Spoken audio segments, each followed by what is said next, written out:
Avant de commencer cette vidéo, j'ai une annonce très importante à vous dire. Seulement 5,7% d'entre vous sont abonnés à ma chaîne. Alors qu'attendez-vous? Abonnez-vous à ma chaîne, activez la cloche pour recevoir toutes les nouvelles notifications.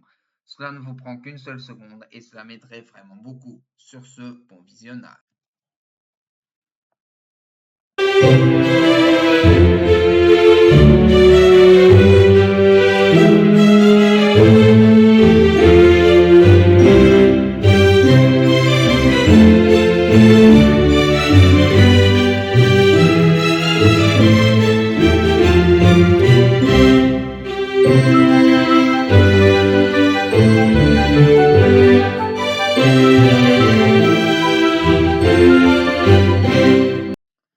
Salut tout le monde, ici Manu Arts et bienvenue sur la chaîne de Jeux TV.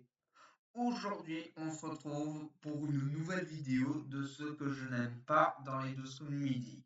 Donc c'est parti, c'est l'heure du côté obscur des 12 coups de midi. Après les choses que j'aime bien, je vais mettre donc les choses que je n'aime pas. Et je vous envoie la vidéo des choses que j'aime bien dans le lien, enfin dans le i qui se retrouve juste à droite de la vidéo. Donc tout de suite, on commence.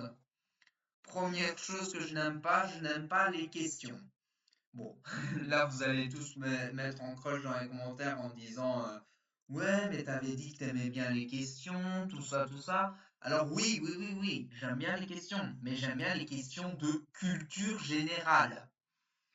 Et là, des fois, dans la première manche, les questions de culture générale, tu te dis des fois, où est-ce qu'ils vont chercher ces questions? Parce que des fois, tu as des questions genre, plus ou moins de 50% des Français ont déjà fait l'amour dans les toilettes, hein, parce que c'est souvent ça, les questions de la première manche, hein, c'est questions coquines, plus ou moins, et tout le bazar. Donc voilà. Voilà pourquoi j'aime bien les questions. Des fois, j'aime bien les questions, mais des fois, je n'aime pas les questions. C'est vrai que c'est assez ambigu, mais bon, voilà. Deuxième chose que je déteste, l'étoile. Ah, attends, l'étoile mystère.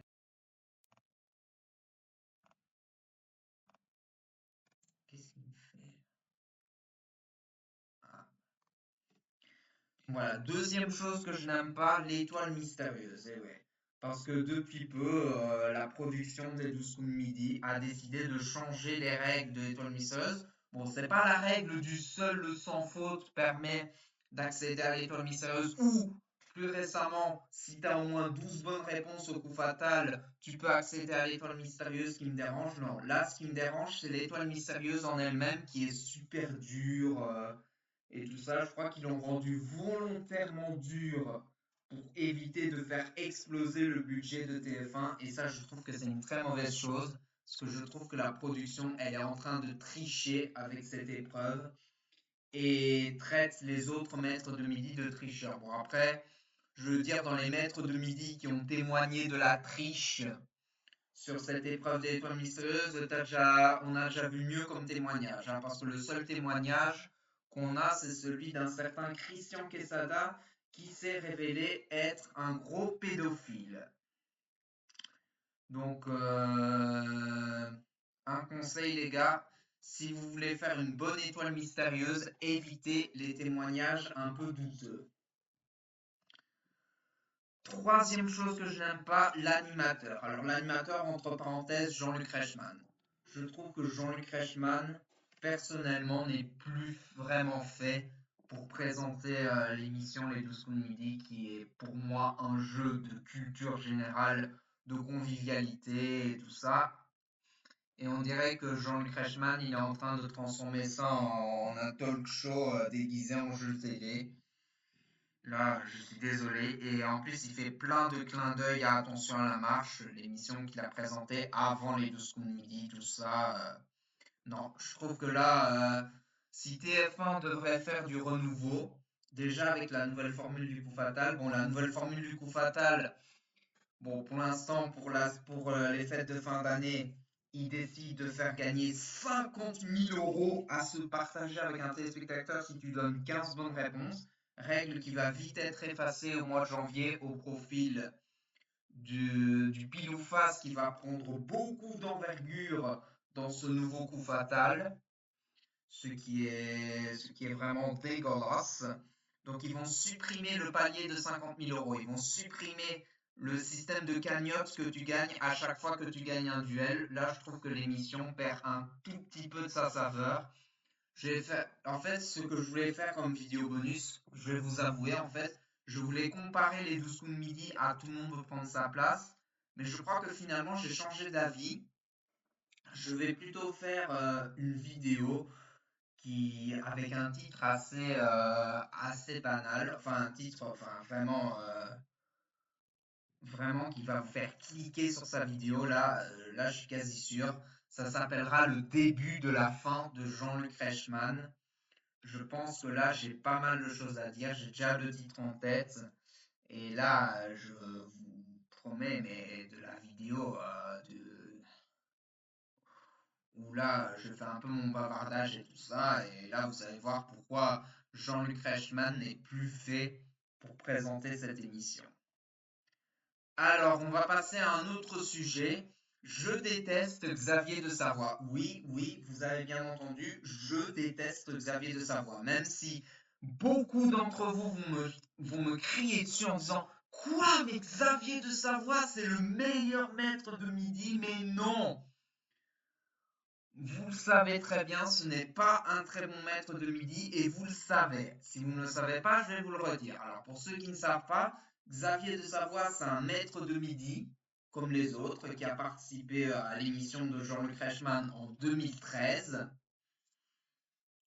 Et ce maître de midi, il a une particularité de merde, c'est qu'il n'a jamais perdu une seule fois au 12 coups de midi. Il a juste décidé de quitter l'émission lorsqu'il a battu le record de l'époque qui était celui de Alexandre, qui avait 75 participations. Donc dès qu'il avait atteint sa 76e participation, il révèle au coup fatal qu'il doit aller bosser et que du coup il abandonne et que personne ne va battre son record et tout ça. Et voilà, je vais laisser ma couronne de maître de midi à Felice, tout ça. Bon, après, j'ai supprimé la vidéo. J'ai voulu mettre un et si Xavier de Savoie avait continué, en fait. En fait, qu'il n'y aurait pas de Felice. En fait, j'ai fait un peu le gugus en disant ouais, il va peut-être être éliminé à sa 77e participation. Après, on n'en sait rien. Mais je vois beaucoup de commentaires sur beaucoup de vidéos concernant les 12 coups de midi que Xavier de Savoie allait genre littéralement faire 850 participations et 3 252 383 euros de gains et de cadeaux. Calmez-vous, c'est juste un maître de midi, quoi. Et pour moi, je pense que c'est juste un maître de midi prétentieux. Et c'est pour ça que je n'aime pas Xavier de Savoie et je n'aime pas son fan club. Parce que le fan club de Xavier de Savoie, c'est littéralement les tweeters qui chialent sur les autres maîtres de midi, tout ça parce qu'ils ont dépassé Xavier de Savoie. Vous allez voir, Cyprien, il va recevoir toute la haine des fans de Xavier de Savoie, tout ça parce qu'il a dépassé Xavier de Savoie, comme ça s'est passé pour Emilien, comme ça s'est passé pour Bruno, comme ça s'est passé pour Wikipol, comme ça s'est passé pour beaucoup de maîtres de midi qui ont dépassé Xavier de Savoie. Les tweeters, ils vont littéralement jusqu'à dire que le maître de midi actuel est hyper avantagé par la production et tout ça. Et c'est d'ailleurs pour ça que je déteste Xavier de Savoie parce qu'on ne dit rien de méchant sur lui, alors qu'il mériterait un tout petit peu de dignité, quoi, parce que il n'a quand même jamais perdu au 12 coups de midi, tout ça parce qu'il pensait qu'il avait battu le record, qu'il était le plus fort et que personne n'allait le battre et tout ça. Il s'est fait dépasser par Bruno du Nord. Il s'est fait largement dépasser par Christian Quesada. Il s'est fait dépasser par Wikipol. Il s'est fait dépasser par beaucoup de maîtres de midi que je ne citerai pas. Et c'est pour ça que je déteste Xavier de Savoie. Et aussi, pourquoi je déteste Xavier de Savoie, c'est aussi parce qu'il a tendance à tout le temps gagner au moment où je m'y attends le moins. C'est-à-dire que dans le quiz des champions, il n'a jamais perdu. Mais prenons par exemple un autre jeu présenté par Cyril Ferraud qui s'appelle 100% logique. Lui, il faisait partie de la vague d'éliminés pendant la 4e manche. Donc cela veut dire que Xavier de Savoie n'est pas infaillible. Donc voilà, calmez-vous, les fandoms de Xavier de Savoie, mais là, je suis désolé, mais je suis en train de cracher sur votre maître de midi, mais je trouve qu'il le mérite parce qu'il aurait peut-être dû aller jusqu'au bout. Après, s'il serait allé jusqu'au bout, je ne sais pas combien de participations il a fait, mais arrêtez de dire qu'il allait faire 800 participations, qu'il est plus fort que Emilien, tout ça, c'est peut-être pas vrai, hein, c'est peut-être pas vrai tout ça. Bon allez, passons au sujet suivant. Je déteste le youtubeur chasseur d'étoiles. Alors pour ceux qui ne savent pas, le youtubeur chasseur d'étoiles, je vais donc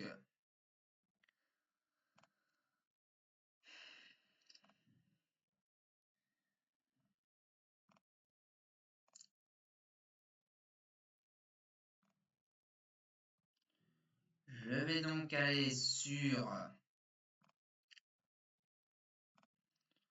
YouTube, je tape chasseur d'étoiles. Voilà, le chasseur d'étoiles. Merde. Attends. Bon, en fait, maintenant il s'appelle chasseur de nude. Ok, ouais, il a dû supprimer sa chaîne. Mais maintenant c'est chasseur de nude. Ah ouais, bataille navale, le jeu d'Arthur a coulé. Enfin bref. Enfin, il fait des vidéos de merde.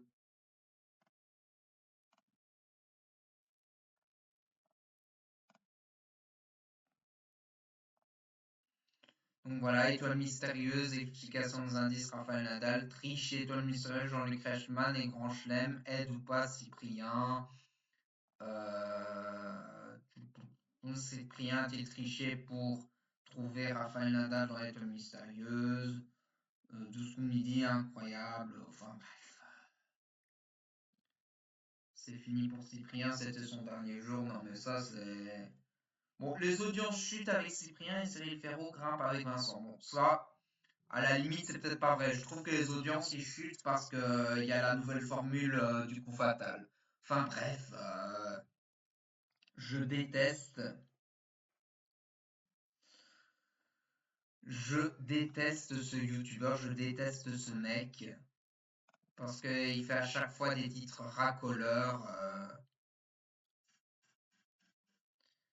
et tout ça, alors que finalement les infos ça peut être vérifié dans d'autres médias et tout ça. Donc voilà, sur ce, je vous dis merci beaucoup d'avoir regardé cette vidéo. Sur ce, je vous dis à la prochaine. Allez, salut! Bye bye!